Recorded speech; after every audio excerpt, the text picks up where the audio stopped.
Hello everyone. So you try to connect your ESP with the Wi-Fi, then you suddenly this error acquires. Once you press the serial monitor, it will appear as you see here, serial monitor. This is the output, and this is the serial monitor. Once you click this button, okay. So the solution of this one is to go back into an older version of ESP32.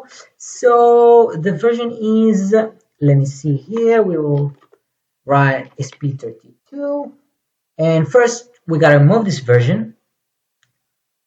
So the version that you gotta install is this one.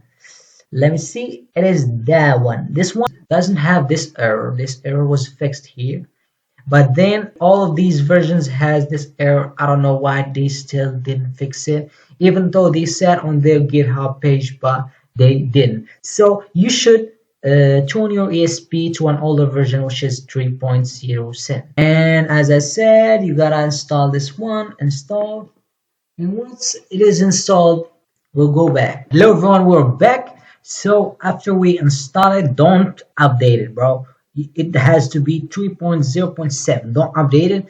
Upload the code, even though they told you to update it. Don't update, bro. Finally, after uploading, we can see.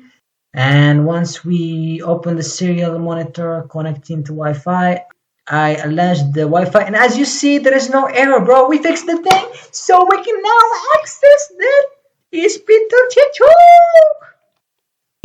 And look, brother, we can talk to that thing, bro. That thing is working there. You see, guys, don't update. Once the things works, don't update, bro. That's it. This is the wise of today, and see you on the next